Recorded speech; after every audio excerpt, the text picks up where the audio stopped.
जय हिंद दोस्तों, स्वागत है आपका हमारे YouTube चैनल JMS इंस्टीट्यूट में। दोस्तों, आज जो हम टॉपिक कवर करने वाले हैं इसका नाम है सर्वोच्च न्यायालय और न्यायिक सक्रियता। दोस्तों, यह जो आपका टॉपिक है ये BA second year political science का टॉपिक है। और दोस्तों, BA second year political science की मैंने कई सारी वीडियोज़ बनाई हुई है, तो आप उन वीडियोज़ को जाकर देख सकते हैं और अपने BA second year political science की तैयारी अच्छे से कर सकते हैं। दोस्तों, आज जो हम टॉपिक कवर करने वाले हैं उसके मैंने यह नोट्स तैयार किए हुए हैं और यह नोट्स मैं आपको प्रोवाइड करा दूंगा अपने टेलीग्राम चैनल पर, जिसका लिंक मैंने कमेंट बॉक्स में प्रोवाइड करा रखा है। तो आइए दोस्तों, बिना टाइम वेस्ट किए हम अपने टॉपिक की शुरुआत करते हैं। तो देखो दोस्तों, मेरा मानना है कि अगर आप टॉपिक का मतलब समझ जाएं, अगर आप चैप्टर का मतलब समझ जाएं तो आपको चैप्टर समझना काफ़ी आसान हो जाता है। तो देखो दोस्तों, हम यहाँ पर सबसे पहले ये समझेंगे कि हम चैप्टर में आखिर है क्या और चैप्टर हमें समझाना क्या चाहता है। तो देखो दोस्तों, हमारे चैप्टर में सबसे पहले हम यह समझेंगे कि हमारा देश एक लोकतांत्रिक देश है और लोकतंत्र 3 पहियों से चलता है और वह 3 पहिए बहुत महत्वपूर्ण हैं। कौन कौन से दोस्तों? वह 3 पहिए हैं दोस्तों, विधान पालिका, कार्यपालिका, न्यायपालिका। तो देखो दोस्तों, विधान पालिका का जो काम है वह है कानून बनाना। विधान पालिका का काम क्या है दोस्तों? कानून बनाना। ठीक है दोस्तों। दूसरा काम है कार्यपालिका, जो भी कानून बने हैं उन कानून को लागू करना। और तीसरा काम है दोस्तों न्यायपालिका, वह यह देखती है कि जो कानून समाज के लिए बनाया जा रहा है वह सही है कि नहीं, और अगर सही है तो उसे लागू करना, और लागू करने के बाद वह देखती है कि जो उसका पालन नहीं करते उसे सजा देती है। ठीक है दोस्तों। तो न्यायपालिका का काम यहाँ पर यह है। तो देखो दोस्तों, सबसे लास्ट में किसकी जिम्मेवारी है? सबसे लास्ट में जो जिम्मेवारी है वो है न्यायपालिका की, कि मतलब वह ही देख रही है कि समाज कैसे चलेगा, कौन ढंग से काम कर रहा है कि नहीं। तो सारी जिम्मेवारी लोकतंत्र की किसके ऊपर आ जाती है दोस्तों? न्यायपालिका के ऊपर। तो इसीलिए दोस्तों हम भारत की न्यायपालिका को समझेंगे। तो देखो दोस्तों, इसके मैंने 2 पार्ट की वीडियो पहले बनाई हुई है, जिसमें मैंने बताया सर्वोच्च न्यायालय कि हमारे देश का जो सबसे बड़ा न्यायालय वो क्या काम करता है और कैसे काम करता है। ये मैंने 2 वीडियो में बताया, जिसके अंदर सर्वोच्च न्यायालय और उच्च न्यायालय कवर किया है। दोस्तों, न्यायिक सक्रियता अब हम समझ लेते हैं, जिसे आज हम अभी पढ़ेंगे भी। तो दोस्तों, अभी हम न्यायिक सक्रियता के बारे में पढ़ेंगे। अब न्यायिक सक्रियता दोस्तों होता क्या है? तो देखो दोस्तों, न्यायिक सक्रिय, सबसे पहले मैं आपको सक्रिय वर्ड को समझिए। ठीक है दोस्तों। अगर मान के चलो दोस्तों कि अगर यह कोर्ट है, कोर्ट तक कोई व्यक्ति नहीं पहुंच पा रहा या गलत काम तक कोर्ट नहीं पहुंच पा रहा, तो इसका मतलब न्याय जो है असक्रिय है। ठीक है दोस्तों। न्याय का मतलब क्या है? असक्रिय। अब इसका एग्जांपल मैं आपको देता हूं। ठीक है दोस्तों, आप एक बहुत अच्छे एक्टर हैं, क्रिकेटर हैं, XYZ, आप अपने आप को कुछ भी मान लीजिए और आप होंगे भी। ठीक है दोस्तों। अगर मान के चलिए, अगर आप बहुत अच्छे एक्टर हैं और आप क्या कर रहे हैं, आप किसी जगह पर बच्चों को पढ़ा रहे हैं या फिर एक छोटी सी साधारण नौकरी कर रहे हैं, तो दोस्तों क्या हो रहा है? आपका टैलेंट असक्रिय है। तो वही दोस्तों हमारे देश में न्याय को सक्रिय बनाने की कोशिश की है कि जहाँ पर न्याय नहीं मिल पा रहा उसे न्याय सक्रिय, वहाँ पर कोर्ट कोशिश करता है कि न्याय सक्रिय हो। ठीक है दोस्तों, यहाँ पर आपको बात समझ में आ गई होगी मेरे हिसाब से। तो प्लीज़ मुझे कमेंट करके बताइएगा कि आपको टॉपिक का मतलब समझ में आया कि नहीं। तो देखो दोस्तों, अब हम इसे एग्ज़ाम में कैसे लिखेंगे।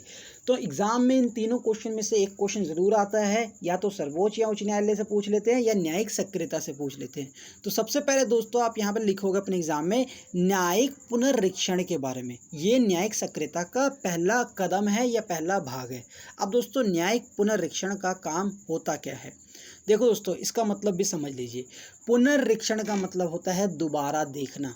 क्या होता है दोस्तों? दोबारा देखना। अब ये दोबारा देखना 2 तरह से होता है। अगर सरकार ने कोई कानून बनाया है तो उस कानून को सरकार ने सोच समझ के बनाया होगा, लेकिन कोर्ट उसे दोबारा देखती है कि यह कानून सही बना है कि नहीं। दूसरा काम है दोस्तों पुनरीक्षण, जो कानून पीछे बना था उसे दोबारा देखना कि यह कानून आज भी सही है कि नहीं। समझ में आ गया दोस्तों? न्यायिक पुनरीक्षण मतलब अभी जो हमारे संविधान में जितने भी कानून हैं उन संविधान के कानून से अगर आपको कोई दिक्कत है, आपको लगता है कि यह कानून सही नहीं है, तो आप कोर्ट के पास जा सकते हो कि एक बार इसे सही से समझिए, देखिए सही है कि नहीं। दूसरा दोस्तों, जो सरकार ने कानून बनाया है उस कानून को भी देखती है कि ये कानून सही है कि नहीं। ठीक है दोस्तों, तो आप देखिए हमारे संविधान में कई सारे बदलाव हुए हैं। वह संविधान में संशोधन इसीलिए हुए हैं क्योंकि पुनरीक्षण के बाद सरकार को, कोर्ट को लगा किस कानून में बदलाव होना चाहिए। तो देखो दोस्तों, यहाँ पर समझाया गया है न्यायिक पुनरीक्षण का काम संसद के गैर शक्तियों पर पाबंद लगाना है। तो देखो दोस्तों, आपने जिन लोगों को चुनकर भेजा है, अगर वो कल वे उल्टी सीधे कानून निकाले, ठीक है दोस्तों, जैसे मान के चलो अगर कल हुए ऐसे कोई सरकार कानून बनाने लगे जो एक धर्म के ऊपर, एक जाति के ऊपर, एक रंग के ऊपर हो, तो क्या होगा? इसका मतलब सरकार कानून तो बना सकते। देखो आज के टाइम में या अगर आप पीछे के टाइम में कोई भी सरकार हो, अगर आप सरकार में हो, सोचो दोस्तों, ठीक है, और लोगों ने आपको चुनकर भेज दिया, अब आप वहाँ बैठकर उल्टे सीधे कानून बनाने लग गए, जैसे कि कोई ऐसा कानून बना लगे जो सही नहीं है। ठीक है दोस्तों, जैसे कि अगर मैं आपको बताता हूँ, जैसे हमारे देश में पीछे कई सारे ऐसे कानून थे जिसमें जो हमारे देश के तीसरा जेंडर है ना दोस्तों, उनको कई सारे अधिकार नहीं थे। लेकिन अब जो सरकारें आ रही हैं या आने वाली सरकार जो समय के साथ है, उन्होंने देखा ये सही चीज़ नहीं है कि तीसरे जेंडर को कुछ भी मौका नहीं दिया जा रहा। इसीलिए दोस्तों आप देखोगे कि अब उनको नौकरियों में हर जगह आरक्षण, स्कूल कॉलेजों में हर जगह बढ़ोतरी दी जा रही है। बड़ी बड़ी कंपनियां उनको आगे, उनको हायर करने के लिए कुछ जगह रखते हैं, कितने सारे, एक मेट्रो स्टेशन भी इन बीचों में बना है। तो ये सब दोस्तों क्या है, जब सरकार को लगता है, जब कोर्ट को लगता है कि इनके लिए भी कुछ होना चाहिए, तो ऐसे टाइम में कोर्ट इनके ऊपर ध्यान देती है। तो आपको दोस्तों यहाँ पर समझ में आ गया न्यायिक पुनरीक्षण का मतलब। न्यायिक पुनरीक्षण का मतलब है अब तक जो गलत था या अब तक जो भी कानून में गलती है उसे ठीक कौन कर सकता है? सिर्फ और सिर्फ कोर्ट। तो यहाँ पर यही बताया गया है संविधान की व्याख्या करने की शक्ति। तो देखो दोस्तों, संविधान की व्याख्या करने की शक्ति को न्यायिक पुनरीक्षण का नाम दिया गया है। इसका अर्थ यह है कि न्यायपालिका को विधान पालिका के द्वारा पारित कानूनों, कार्यपालिका के द्वारा किए गए आदेशों की जांच करने का अधिकार प्राप्त है। यदि न्यायपालिका को यह लगे कि कानून संविधान के विरुद्ध है तो वह उसे अवैध या असंवैधानिक घोषित कर देगी। इस तरह किसी कानून को निरस्त करने या असंवैधानिक घोषित करने की शक्तियों को न्यायिक पुनरीक्षण की शक्ति कहा जाता है। तो देखो दोस्तों, अगर हमारे देश का संविधान हमारे देश के जो नेता हैं कोई ऐसा कानून पास करेंगे तो कोर्ट उसे निरस्त कर देगा। पहला न्यायिक पुनरीक्षण तो ये हो गया, समझ में आ गया दोस्तों। दूसरा न्यायिक पुनरीक्षण का मतलब है जो अभी संविधान में लिखा है। जैसे दोस्तों एक टाइम में संपत्ति का अधिकार था तो सरकार ने उसे खारिज कर दिया, तो कोर्ट ने भी कहा ठीक है, क्योंकि संपत्ति सबको देना पॉसिबल नहीं था एक तरह से। अब दोस्तों तीसरा ये होता है कि कार्यपालिका, कई बार कार्यपालिका भी गलत काम करती है। जैसे दोस्तों एक बार क्या हुआ, पीछे इन्हीं लॉकडाउन के दिनों की बात है कि कई सारे लोग मिलकर इकट्ठा होकर जा रहे थे, ठीक है दोस्तों, तो उनके ऊपर क्या किया, बहुत सारा सैनिटाइज़र या जो कहते हैं उन्हें, उनके ऊपर बहुत सा केमिकल डाल दिया। तो इसका मतलब क्या है, ये असंवैधानिक, एक अमानवीय है। तो इसीलिए कोर्ट ने भी वहाँ पर अपनी वो ली कि भाई ये क्या हो रहा है। उसके बाद में जैसा कि दोस्तों आपने देखा होगा कि जो मजदूर जो राज्य खाली कर कर जा रहे थे उस टाइम में, तो उस टाइम में कोर्ट आ गया था। तो जो मेन न्यायपालिका का काम है दोस्तों वो है न्यायिक पुनरीक्षण। वो देखती है कि इस देश में सारे कानून सही बन रहे हैं कि नहीं, क्या पुराने कानून में कोई दिक्कत तो नहीं है, अगर है तो उसे दोबारा ठीक करने की कोशिश करती है। इसके अलावा दोस्तों न्यायपालिका ये भी देखती है देश में लोग सही से काम कर रहे हैं कि नहीं, पुलिस वाले सही से काम कर रहे हैं कि नहीं। तो इस देश की पूरी जिम्मेवारी न्यायपालिका पे आई हुई है। तो न्यायिक पुनरीक्षण का मतलब दोस्तों आपको इसी तरीके से एग्जाम में लिखना है। अब दोस्तों पुनरीक्षण का आधार, संविधान में कहाँ लिखा है कि कोर्ट न्याय का पुनरीक्षण कर देती है? तो देखो दोस्तों संविधान में कहीं नहीं लिखा, लेकिन संविधान के कुछ अनुच्छेदों में कुछ जगहों पर ऐसी बात कही गई है जहाँ से यह बात साबित होती है। तो मतलब आप समझ रहे हो दोस्तों, संविधान में कहीं नहीं लिखा कि आप न्याय का पुनरीक्षण करो, लेकिन कई जगह ऐसा लिखा हुआ है कि आप संविधान को देखो, समय समय पर टटोलो। तो देखो दोस्तों यहाँ पर यह कहा गया है संविधान न्यायिक पुनरीक्षण की शक्ति का वर्णन कहीं नहीं करता। तो संविधान में कहीं भी न्यायिक पुनरीक्षण नहीं लिखा। तो न्यायिक पुनरीक्षण का मतलब दोस्तों को पता है ना। तो देखो न्यायिक पुनरीक्षण का मतलब मैं दोबारा नहीं समझाना चाहता, वरना एक ही चीज़ को बार बार समझाना भी सही नहीं रहता। तो आप ये समझ लीजिए कि न्यायिक पुनरीक्षण संविधान में कहीं नहीं लिखा, लेकिन उसकी जो कई जगह ऐसी शक्ति के बारे में व्याख्या है। जैसे दोस्तों अनुच्छेद 141 में कहा गया है सर्वोच्च न्यायालय द्वारा घोषित कानून भारत के संपूर्ण क्षेत्र में स्थित सभी न्यायालयों के ऊपर लागू होंगे। तो देखो दोस्तों जो सुप्रीम कोर्ट ने कह दिया पहली बात तो वो पूरे देश में लागू होगी। तो इसका मतलब क्या है कि सुप्रीम कोर्ट इस देश का सबसे हाईएस्ट कोर्ट है, जो उसका फैसला होगा वो पूरे भारत में लागू होगा। कोई राज्य, कोई सरकार मना नहीं कर सकती सुप्रीम कोर्ट के फैसले को। तो इसका मतलब क्या है कि अगर सुप्रीम कोर्ट ने यह कह दिया कि भाई सरकार सभी को शिक्षा फ्री दे और हर राज्य में दे, तो उसके बाद क्या लगता है आपको, कोई राज्य मना कर सकता है? नहीं। ठीक है दोस्तों, तो यहाँ पर क्या हो गया, कोर्ट की बहुत बड़ी पावर है कि उसका जो भी फैसला हो पूरे देश में लागू होगा। ठीक है, संविधान के किस अनुच्छेद में शक्ति का स्पष्ट उल्लेख नहीं किया गया, फिर भी भारतीय संविधान के अनुच्छेद 141 में वर्णित सर्वोच्च न्यायालय की शक्ति का पठन संविधान के कुछ अनुच्छेदों के साथ मिलकर करे तो न्यायिक पुनरीक्षण के सर्वोच्च न्यायालय संबंधी शक्ति स्पष्ट हो जाएगी। तो देखो दोस्तों, अब यहाँ पर मैं आपको बेसिक चीज़ समझा देता हूँ। संविधान है दोस्तों, मैंने आपको शायद ये पिछली वीडियो में भी ये बात आपको समझाई थी और फिर से एक बार इस चीज़ को समझाने की कोशिश करता हूँ। ठीक है दोस्तों, जैसा कि हमारे देश में यह बोला गया है कि हर गरीब को सरकार मौके उपलब्ध कराएगी या हर एक व्यक्ति को कोशिश करेगी कि उसको क्या कराया जाए, उसको यह मौके दिए जाए कि वह अपने जीवन में कंपटीशन कर सके। ठीक है दोस्तों, लेकिन एक जगह इस बच्चे को मौके ही नहीं मिलते। मान के चलो सरकार ने फ्री स्कूल खोल दिया दोस्तों, ठीक है, और उस फ्री स्कूल में पढ़ने के लिए बच्चे नहीं आ सकते। ठीक है, तो वो आगे जाके कहाँ से गवर्नमेंट जॉब की या फिर किसी तरीके से डॉक्टर बनेंगे, इंजीनियर बनेंगे? तो इसका मतलब क्या है, उन्हें तो मौका ही नहीं मिल रहा। तो उनके लिए संविधान में जितने भी मौके हैं वो बेकार लिखे हुए हैं। तो इसीलिए दोस्तों आपने देखा होगा कि सरकार ने समय समय पर न्यायालय ने, सरकारों ने कई समय समय पर कानून बनाए हैं दोस्तों, जिसमें उन्होंने 8वीं तक फ्री शिक्षा, 8वीं तक आपको खाना भोजन उपलब्ध कराए। क्यों? बच्चों को, ताकि वह बच्चे पढ़े और स्कूल आएँ, और स्कूल आएंगे उनको हर एक चीज़ के पैसे देने की कोशिश करें। उनको कोशिश किया कि जो अच्छे बच्चे हैं उनको स्कॉलरशिप दी जाए, किसी न किसी तरीके से इस देश के बच्चे पढ़ें। देश तो अभी रिसेंटली एक चीज़ आई थी कि जो फुटपाथ पे एक बच्ची थी, वो बहुत 60-70% या 78% नंबर लाई थी, मुझे एग्जैक्ट याद नहीं है। और उस बच्ची को उस राज्य के नगर निगम ने, जो वहाँ की म्यूनसिपालिटी थी, उसने रहने के लिए घर दिया, उसे कॉपी किताब दिया और उसको तरह तरह की मदद पहुँचाई जा रही है। तो दोस्तों ये क्यों किया जा रहा है? ताकि मौका संविधान का पालन हो सके, या संविधान में जो लिखा हुआ है कि सबको मौके मिलने चाहिए, उसकी कोशिश की जा रही है। उस बच्चे को मौके दिए जा रहे हैं कि वो बच्चा आगे बढ़ सके। तो दोस्तों ऐसे टाइम में संविधान में कहीं नहीं लिखा कि बच्चा अगर नंबर लाता है तो उसे आप ये चीज़ उपलब्ध कराओ। तो ऐसे टाइम में अगर आप कोर्ट में जाते हैं तो कोर्ट इन चीज़ों को कह सकता है कि भाई आप इसे करें। तो देखो दोस्तों, मैंने आपको कहाँ से कहाँ चीज़ समझा दी, लेकिन आप बेसिक चीज़ को मैं समझा ही नहीं पाया। तो देखो दोस्तों, बेसिक चीज़ ये है, संविधान में जो भी चीज़ लिखी है, ठीक है, संविधान में लिखा है कि शिक्षा फ्री हो, लेकिन शिक्षा कैसे फ्री हो ये संविधान में नहीं लिखा। तो इस चीज़ को कौन बताएगा? इस चीज़ को कोर्ट बताएगा कि आपको फ्री शिक्षा कैसे देनी है। ठीक है दोस्तों, तो अगर मान के चलो जो भी संविधान में लिखा है उसे एक्सप्लेन करना, उसे समझाना, उसे लागू कराना, उसका सही मतलब बताना, वो किसका काम है? संविधान का। ठीक है दोस्तों, अब यहाँ पर आपको समझ में आ गया कि संविधान का नहीं, कोर्ट का। तो कोर्ट की कितनी बड़ी पावर है। तो यहाँ पर इसे कहते हैं न्यायिक पुनरीक्षण, कि न्यायिक पुनरीक्षण में 141 में यह कहा गया है कि भाई जो कोर्ट है वो कहीं ना कहीं संविधान की व्याख्या करेगी। फिर दोस्तों अनुच्छेद 13 में कहा गया है कि संविधान के लागू होने से पहले जो कानून देश के लागू है वह मौलिक अधिकारों से संबंधित तीसरे भाग में की गई व्यवस्था से मेल ना खाने पर या भविष्य में इसका उल्लंघन करने बनाने वाले कानून उस सीमा तक निरस्त हो जाएंगे, जिसका अर्थ है कि सर्वोच्च न्यायालय की वैधता की जाँच करके उन्हें निरस्त कर सकेगा।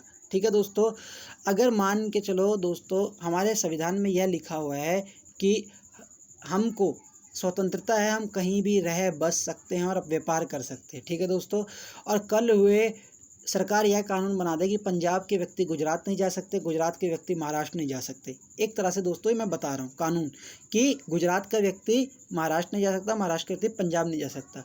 अब ये कानून बन गया। जब ये कोर्ट देखेगा कि भाई ये तो हमारे मौलिक अधिकार को चोट पहुँचा रहा है, कैसे? क्योंकि हमारे संविधान में लिखा है कि यह देश पूरा हम कहीं भी रह सकते हैं, बस सकते हैं, बिजनेस कर सकते हैं।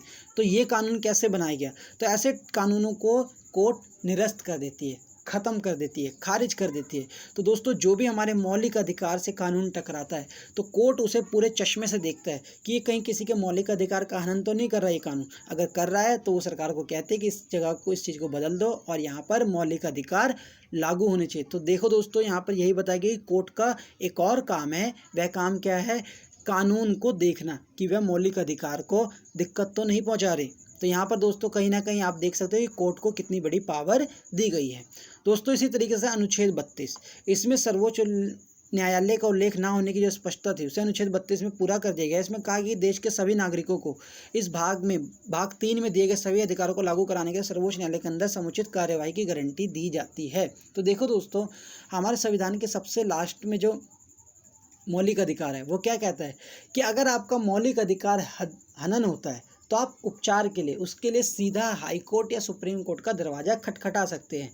जैसे हमारे दोस्तों 2-3 एग्जाम्पल है कि आप शांतिपूर्वक क्या कर सकते हैं, आंदोलन कर सकते हैं। अगर आपको नहीं करने दिया जाएगा तो आप क्या करोगे, सुप्रीम कोर्ट जा सकते हो। ठीक है दोस्तों, जैसा है कि दूसरा है हमारा कि स्वतंत्रता, कि हम कुछ भी पहन सकते हैं अपने फैशन का। अगर आपको नहीं पहनने दिया जा रहा, कोई आपको रोक रहा है, तो आप सीधा किसका दरवाजा खटखटा सकते हो, सुप्रीम कोर्ट का।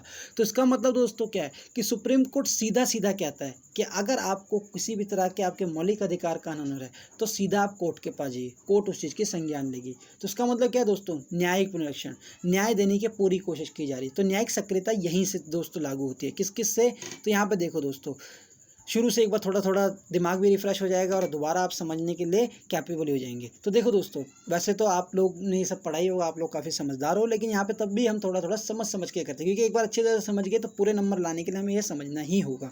तो देखो दोस्तों, न्यायिक पुनरीक्षण का मतलब यही था कि जो भी कानून बनाए जाएंगे या जो कानून ऑलरेडी है या फिर कोई ढंग से काम नहीं कर रहा, उसको कोर्ट देखती है और उसको सही करती है। ठीक है दोस्तों, उसमें क्या क्या आता है ये बात संविधान में कहीं नहीं लिखी गई, लेकिन इसको अलग अलग अनुच्छेदों में बताया गया है। तो मैंने आपको पहला अनुच्छेद में क्या था कि संविधान का पठन, संविधान को समझकर पढ़कर कौन बताएगी, सुप्रीम कोर्ट।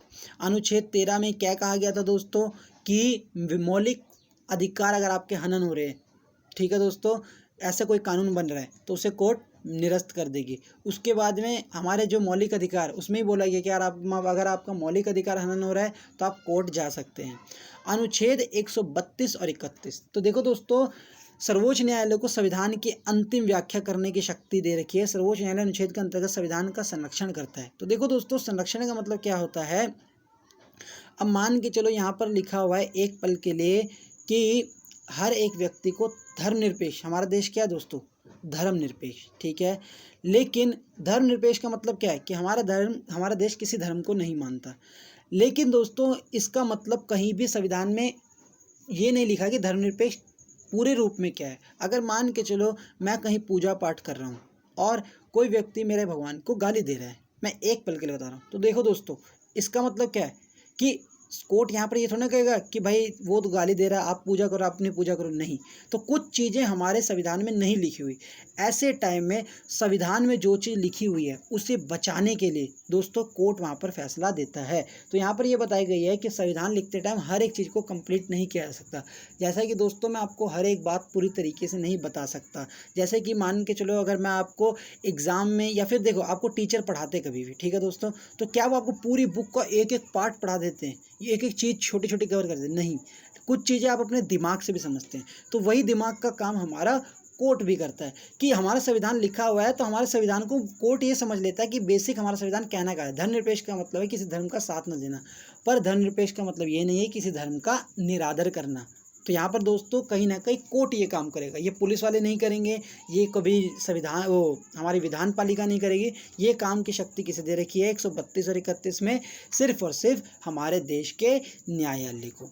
फिर दोस्तों अनुच्छेद 226 में कहा गया है उच्च न्यायालय तथा सर्वोच्च न्यायालय को रिट जारी करने का अधिकार है। तो देखो दोस्तों, मैंने रिट को आपको पहली वीडियो में ही कवर किया हुआ है। उसके अंदर यह बताया गया है कि आपके नीचे का जो कोर्ट होगा या कोई ऐसा व्यक्ति है जो आपके मौलिक अधिकार को हनन होने दे रहा है या कोई परेशान करता है, ऐसे टाइम में कोर्ट एक ऑर्डर जारी करके उसके लिए न्याय दिलाने की व्यवस्था करती है। या किसी व्यक्ति को बंदी बना लिया है तो कोर्ट किसी न किसी तरीके से मौलिक अधिकारों को बहाल कराती है अनुच्छेद 226 के द्वारा।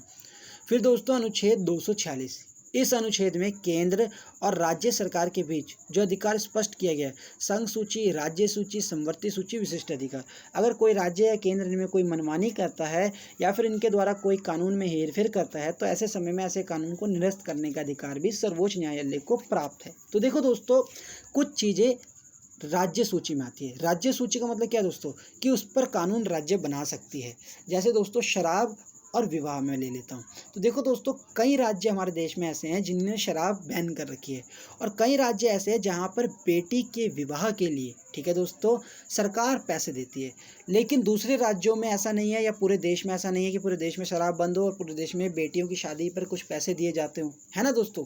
तो इसका मतलब क्या है कि राज्य सोची कि अगर कहीं मान के चलो किसी राज्य ने ये कानून बनाया कि भाई शराब बैन है, और वहाँ पर केंद्र कहे ऐसा नहीं कर सकते आप, तो ऐसे टाइम में कौन देखेगा? कोर्ट। कोर्ट कहेगा नहीं, आप राज्य की आपसी मामलों में जो उसके सूची में आता है, जो उसके हाथ की पावर है, उसमें आप अपने कानून नहीं बना सकते। तो इसे ही दोस्तों यहाँ पर कहते हैं अनुच्छेद 246। यहाँ पर किसकी सुरक्षा कर रहा है? राज्य और केंद्र की, कि भाई केंद्र और राज्य आपस में पंगेबाजी या फिर एक तरह से परेशानी खड़ी ना करें। तो यहाँ पर दोस्तों हमने अभी तक न्यायिक पुनरीक्षण समझ लिया है, जो न्यायिक सक्रियता का एक भाग है। तो प्लीज़ दोस्तों आप मुझे कमेंट करके ज़रूर बताइएगा कि न्यायिक पुनरीक्षण आपको समझ में आया कि नहीं। तो न्यायिक पुनरीक्षण बहुत सिंपल सी चीज़ है दोस्तों, यही है कि कोर्ट सारी चीज़ों में खुद संज्ञान लेता है, वह देखता है कि पूरे देश में न्याय की कहीं भी बेइज्जती या न्याय की कहीं भी दिक्कत तो नहीं हो रही। अब दोस्तों न्यायिक पुनरीक्षण की निम्नलिखित महत्वपूर्णता। तो देखो दोस्तों, न्यायिक पुनरीक्षण जरूरी क्यों है? तो देखो दोस्तों, न्यायिक पुनरीक्षण इसलिए जरूरी है कि संघ शासन की सुरक्षा, भारतीय संविधान के द्वारा संघात्मक ढांचे अपनाए जाने से केंद्र और राज्य के बीच अधिकार क्षेत्र का जो विभाजन हुआ है, उसको न्यायिक पुनरीक्षण शक्ति से महत्वपूर्ण संरक्षण प्रदान होता है। तो देखो दोस्तों, दिल्ली, पंजाब, गुजरात, देखो दोस्तों इन सब की अपनी एक स्वतंत्रता है कहीं ना कहीं, ठीक है दोस्तों। देश होने पे पूरा भारत है, लेकिन सबकी अपनी स्वतंत्रता है। जैसे मैं दिल्ली में आपको बताता हूँ दोस्तों, बिजली सस्ती है, महाराष्ट्र में फिर बिजली का अलग रेट है, महाराष्ट्र में कुछ चीज़ों में अलग कानून है, दिल्ली में उस चीज़ का अलग कानून है, वहाँ पे कुछ है तो यहाँ पे कुछ है, गोवा में कुछ है तो महाराष्ट्र में कुछ है। तो दोस्तों कहीं ना कहीं हर एक राज्य की अपनी अपनी कानून व्यवस्था है, और वो या फिर अपनी एक व्यवस्था है, अपना एक तरीका है, और वह तरीके से यहाँ पर यही बताया जा रहा है दोस्तों कि कहीं ना कहीं हर एक राज्य को और केंद्र को सुरक्षित रखता है। वह कौन रखता है दोस्तों? तो वह रखता है हमारा न्यायालय। तो हमारे न्यायालय का काम क्या है दोस्तों? केंद्र और राज्य को सुरक्षित रखना। न्यायिक पुनरीक्षण की शक्ति, न्यायिक पुनरीक्षण की शक्ति न्यायपालिका को प्राप्त है। तो देखो दोस्तों, न्यायिक पुनरीक्षण मैंने आपको बता दिया कि मौलिक अधिकार का हनन ना होना, कोर्ट मेन रूप से किसी तरीके से ऐसा ना होना जिससे कि हमारे देश की न्याय को दिक्कत हो जाए। जैसे मान के चलो दोस्तों, मेरे पे एक एग्जांपल है, वो मैं एग्जांपल आपको शेयर करता हूँ कि एक जगह पर क्या हुआ है दोस्तों, वो यूपी की तरफ का गांव था। आज से मैंने न्यूज़ में देखा था और वहाँ पर उसकी लाइव फोटोज़ वीडियोज़ दिखाई थी, मेरे को एग्जैक्ट याद नहीं, आज से 2-1.5 साल पहले मैंने वो न्यूज़ देखी थी। उसमें क्या हुआ था दोस्तों, ये कोर्ट का वहाँ पर बहुत अच्छा फेर बदल हुआ था। वो जगह बहुत प्राकृतिक अच्छी थी, पानी था, वहाँ पे गांव था समझ लो दोस्तों, और गांव के वहाँ ही पास में केमिकल्स की फैक्ट्री लगी दोस्तों। और केमिकल से क्या होता था, वहाँ पर उस केमिकल को नदी में नहीं फेंका जाता था, मिट्टी के नीचे दबा दिया जाता था। अब उससे वहाँ पर ऐसी गंदगी या फिर हम कहें कुछ मिट्टी के नीचे दबाने से ऐसी प्रॉब्लम आई कि वहाँ का जो जल था इतना दूषित हो गया, उसे पीने के बाद 10-15 साल के बच्चों के सर के बाल उड़ रहे थे। फिर उसके बाद में किसी का सर इतना बड़ा हो रहा था, किसी की टांगे की एक टांग इतनी मोटी हो रही थी, मतलब एक बहुत ही गलत तरीके से वो उस जगह को उसने ख़राब कर दिया था। वहाँ के जो जानवर थे, जानवरों ने अपना घर छोड़ दिया था। तो मतलब एक तरह से वहाँ पर कहर था, कुदरत का कहर मान लो आप, वहाँ पर वो हो रहा था वहाँ पर दोस्तों। तो उसके बाद क्या हुआ, कोर्ट, अब देखो यहाँ पर हमारे संविधान में कहीं लिखा हुआ है कि फैक्ट्रियाँ हों तो ऐसा नहीं हो सकता, फैक्ट्री लगाना तो भाई फैक्ट्री का अधिकार है। ऐसे टाइम में कोर्ट बताता है कि भाई आप ये मौलिक अधिकार से खेल रहे हो, आप किसी के जीने के अधिकार को मार रहे हो, सीधा सीधा बंदा ऐसा बीमार होकर कहाँ चलेगा।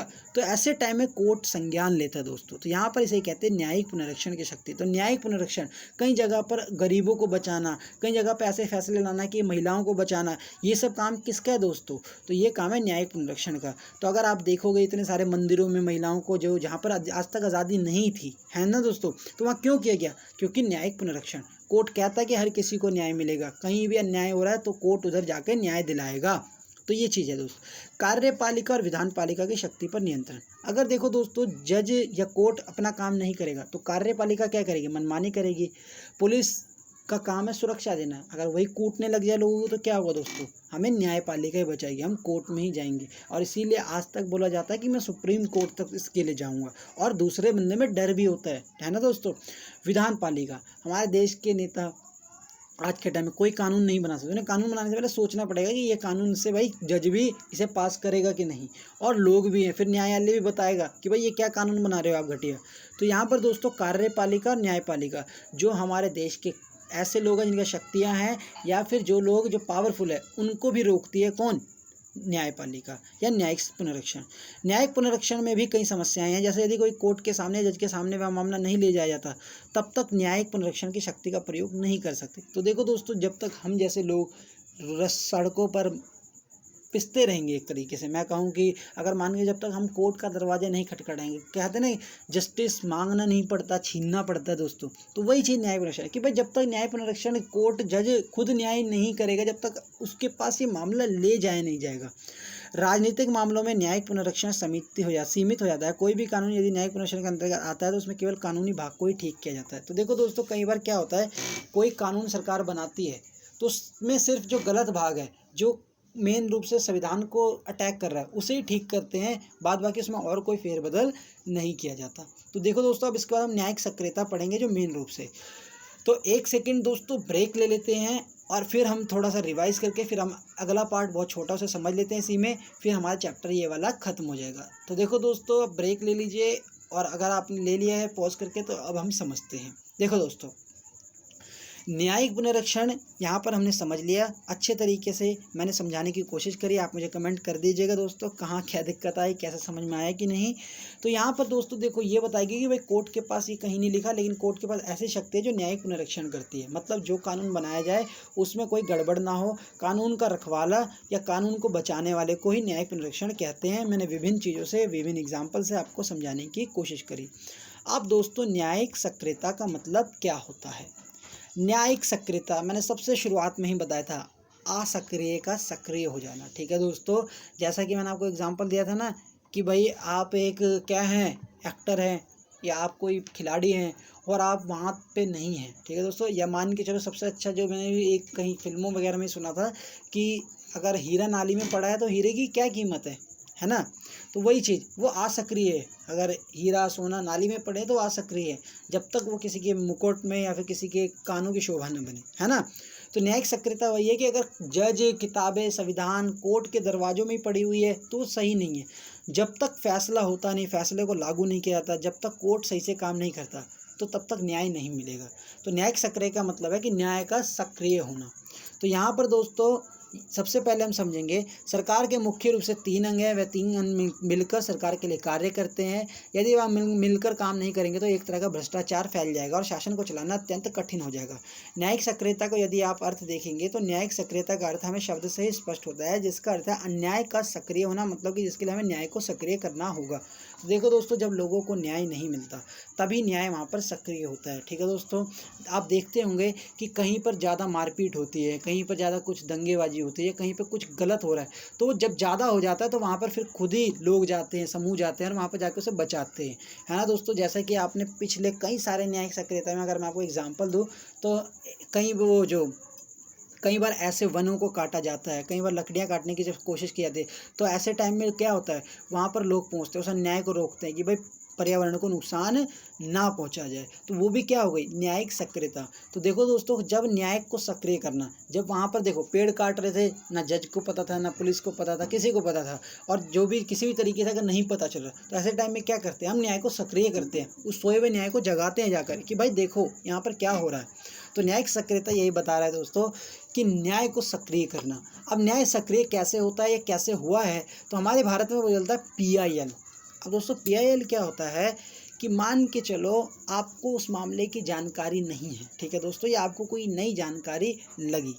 जैसे मान के चलो कोर्ट ने कहा कि मैं गुनाहगार नहीं हूँ, ठीक है, तो मुझे बेगुनाह साबित कर दिया, और आपके पास अब सबूत आ गए कि मैं गुनहगार हूँ, तो आप PIL डाल दोगे। ये तो मैंने एक छोटा सा एग्जांपल दिया। रियल में PIL का इस्तेमाल कहाँ होता है दोस्तों, जैसे मान के चलो PIL का सबसे अच्छा मैंने उदाहरण नीचे की तरफ दे रखा है। जो एक बार हुआ था, AC मेहता बनाम भारत संघ एक जनहित याचिका गंगा जल प्रदूषण के खिलाफ लाया गया ताकि गंगा के पानी के आगे प्रदूषण को रोका जा सके। तो देखो दोस्तों, गंगा का पानी क्या है दोस्तों, कई जगह सप्लाई होता है, सप्लाई होने के बाद उस पानी से बहुत दिक्कत होती है। उस दिक्कत से क्या हुआ, लोगों को बीमारियाँ होंगी, बीमारी होंगी तो लोग बीमार होंगे, पैसा खर्च होगा या कहीं ना कहीं उनका घर पिछड़ जाएगा। तो उसके घर क्या हो रहा है, उसको समाज में बराबर का मौका या कहीं ना कहीं सही से जीने का मौका नहीं मिल रहा। तो ऐसे टाइम में PIL डाली जाती है और कोर्ट इन सब पे फैसले करता भी है। ठीक है दोस्तों।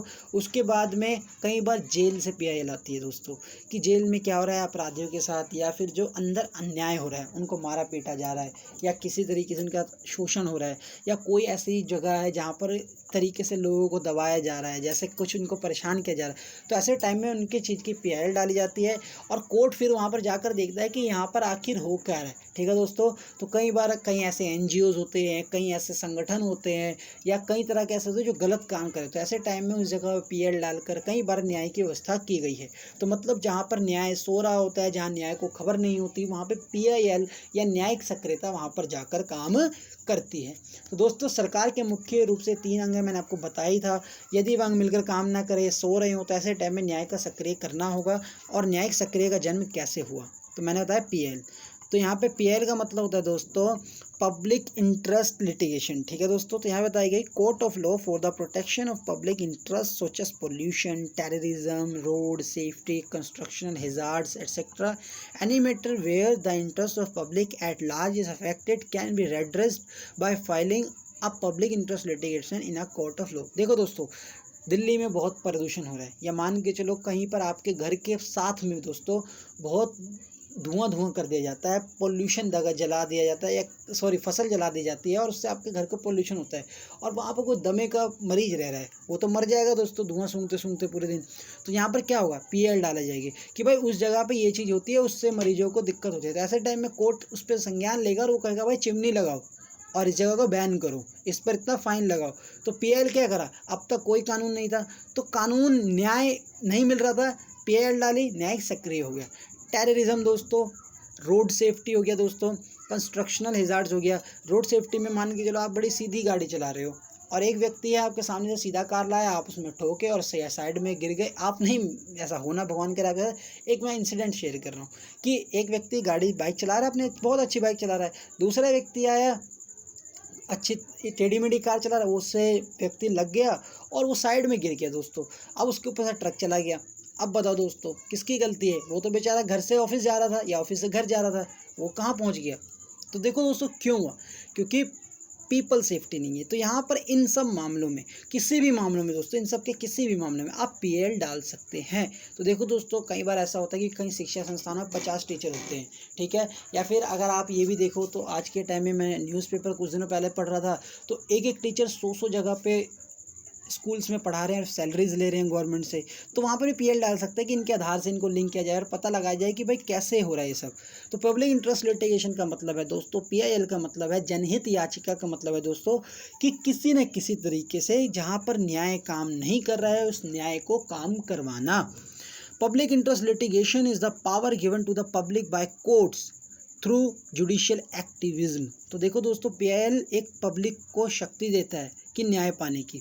However, the person filing the petition must prove to the satisfaction of the court that the petition is being filed for a public interest and not just as a frivolous litigation by a busy body। तो देखो दोस्तों ये public के लिए बनाई गया है, इसीलिए इसे पब्लिक इंटरेस्ट लिटिगेशन बोला गया है। तो यहीं पे बताई है। तो देखो दोस्तों आज तक कितने सारे मामले इससे आए हैं सामने।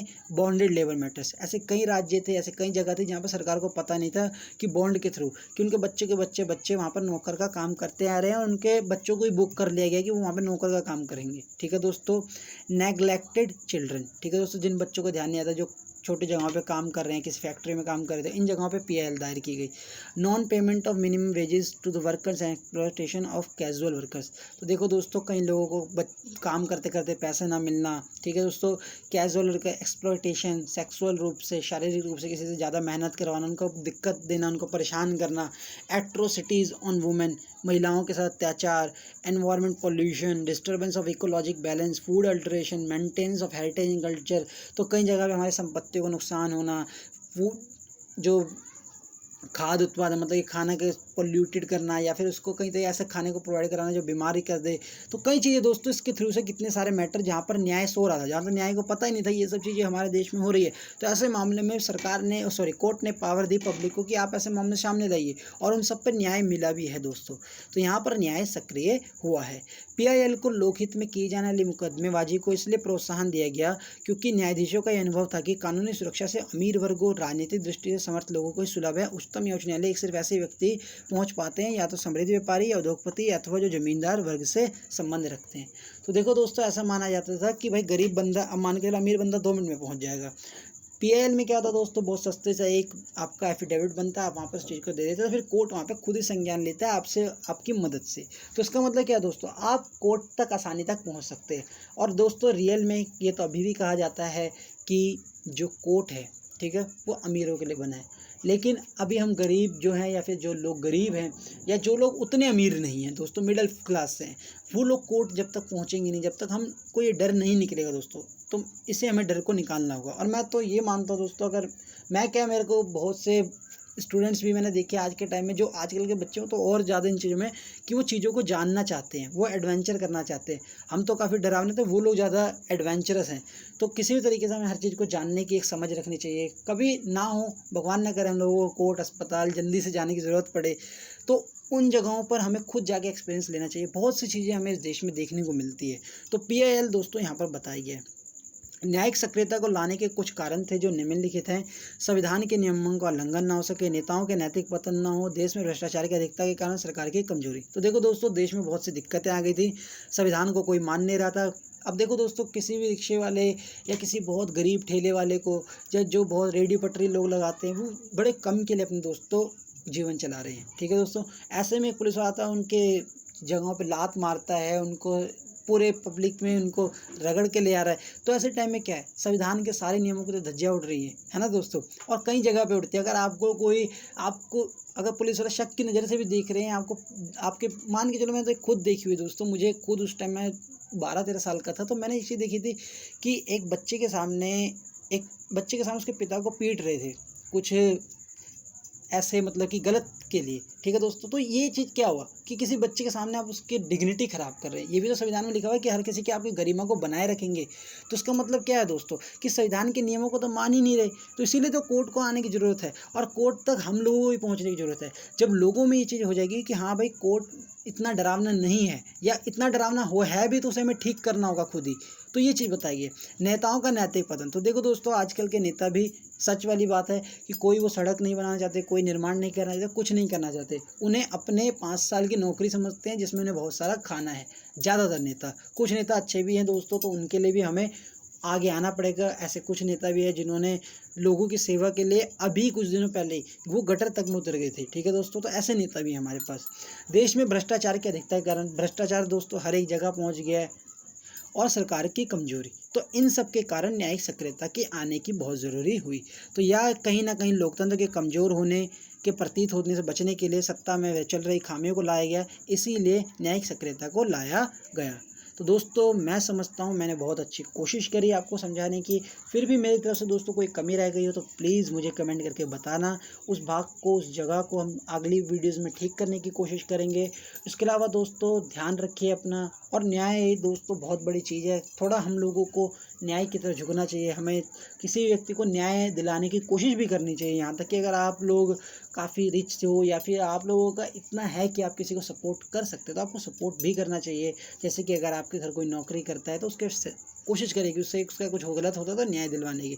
तो न्याय के लिए ज़्यादा से ज़्यादा लोगों को हमें आगे आना चाहिए।